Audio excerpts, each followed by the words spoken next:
Okay, to me, it seems like Blake Lively has no problems with intimacy because that, if you can do something like that.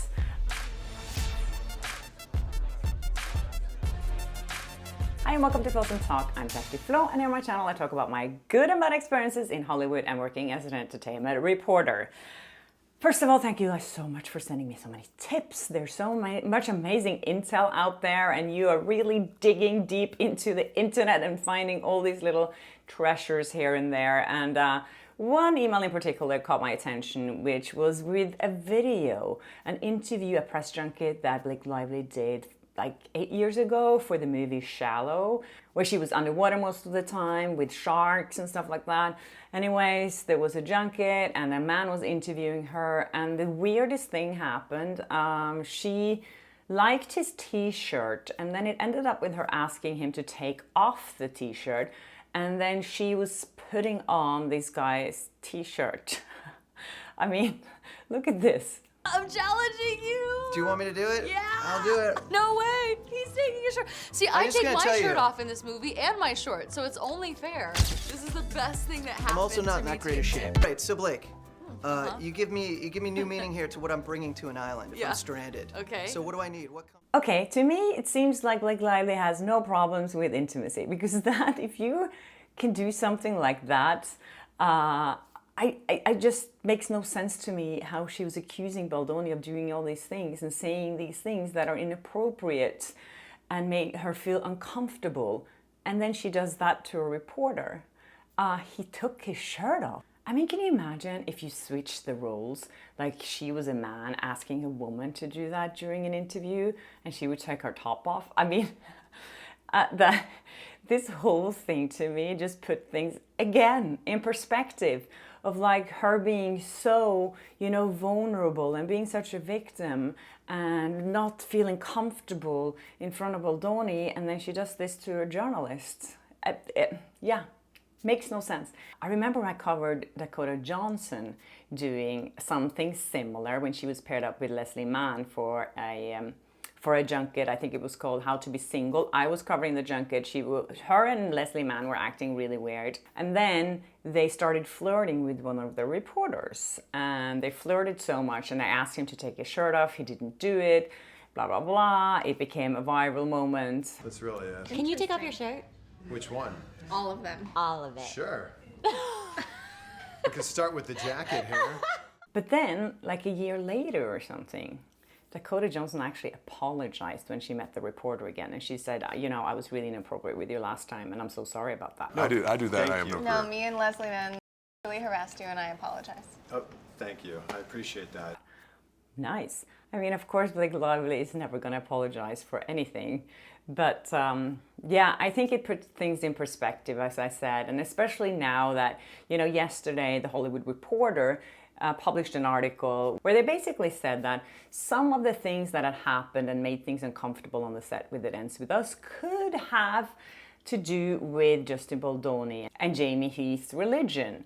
They belong to Baha'i, and they have like a different perspective on things in life, and they started sometimes the day with praying.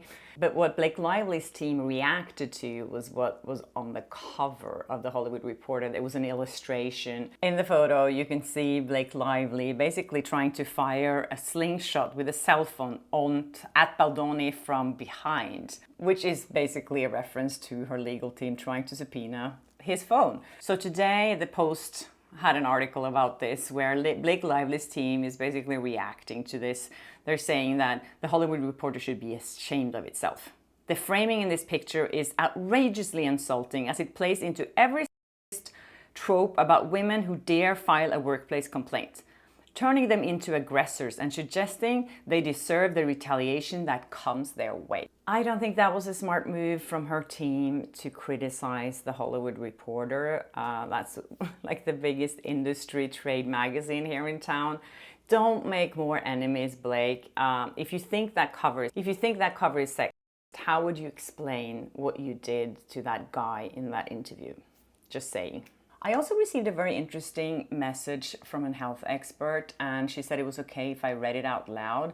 And I just wanted you guys to hear it as well. This is her perspective on some of the things that's been going on. She says that Hi Kjersti, I'm a mental health therapist and have been completely engrossed in the Blake Lively Justin Baldoni case. I love your coverage, blah, blah, blah. From a mental health perspective, feeling uncomfortable does not mean that another person did anything objectively wrong. We can feel uncomfortable about anything, and sometimes that discomfort says more about ourselves than the other individual.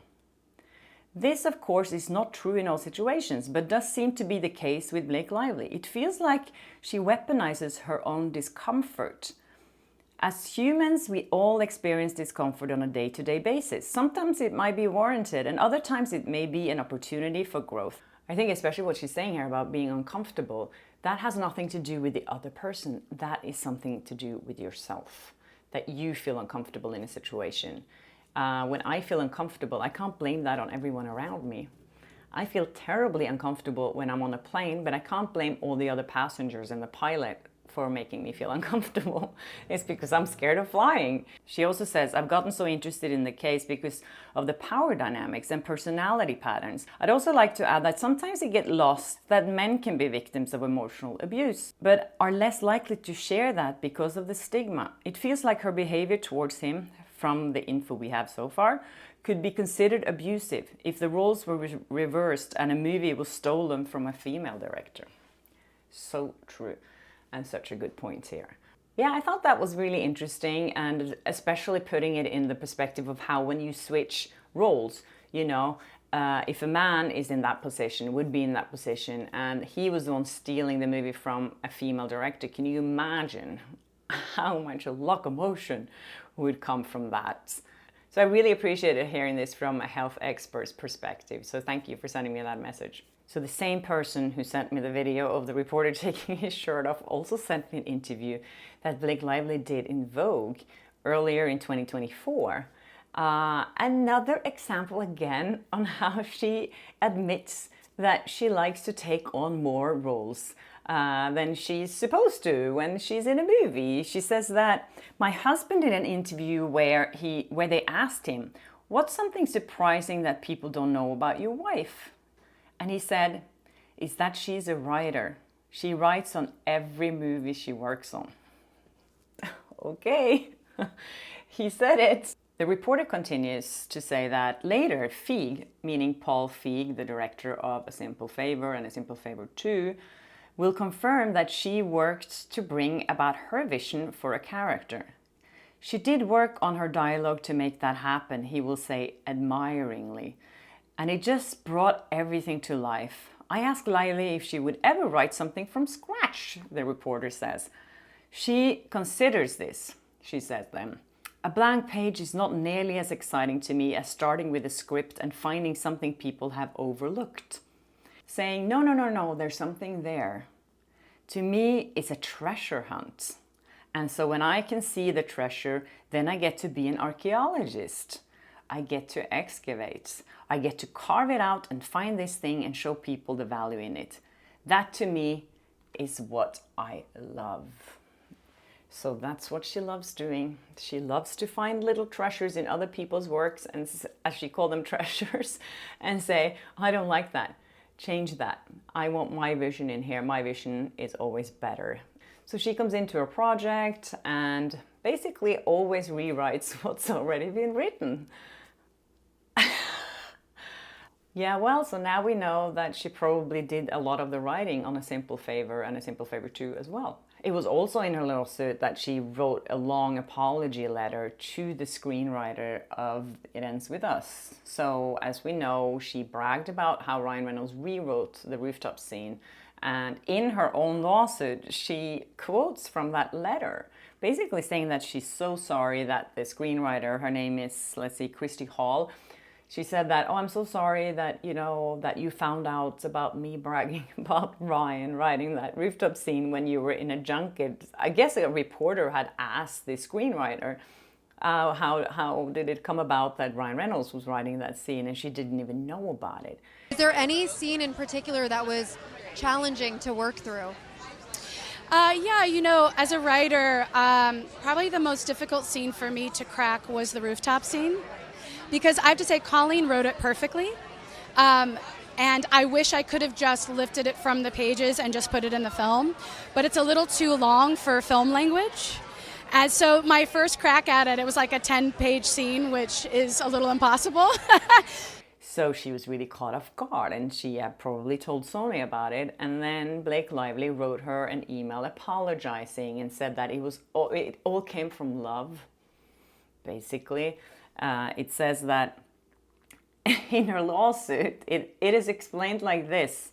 Ms. Lively expressed a heartfelt apology that her comment resulted in questions to Ms. Hall, which Ms. Hall graciously accepted, sharing that she did not take Ms. Lively's comment personally. Why does she even have that in her complaint, showing that she actually admitted to taking over the writing of that scene or giving it to her husband? She put the screenwriter in a terrible position. And I feel like when she's even putting it in her lawsuit, why would she do that? It doesn't strengthen her case. I think what they're trying to do here is to say like, oh, Blake Lively takes responsibility and she's a nice person because she said she was sorry. That should never have happened in the first place, and I really don't think it's going to help her to put that or add that into her amended lawsuit. She's quoted from the letter saying, "I was frazzled for a multitude of reasons you may know something about or not, but in that moment all I was trying to focus on was love and positivity, and the key source of that for me is family." So she's basically saying that she said that and she asked Ryan to write the scene and not tell the screenwriter about it because she was focusing on love and family and positivity. It makes absolutely no sense to me. It's so ridiculous. How is that going to make the screenwriter feel better? Like, oh, because you're focusing on your family and positivity and love, that's why you basically took my scene and butchered it, or your husband did, and I didn't know about it. That makes me feel so much better. Now you're saying it came from love. Anyways, that's it for me, you guys. I hope you enjoyed this episode. And yeah, please keep commenting and sending me tips. And yes, if you haven't subscribed yet, please do. And hit the notification button so you don't miss an episode of Flawsome Talk. And I'll see you in my next episode. Bye.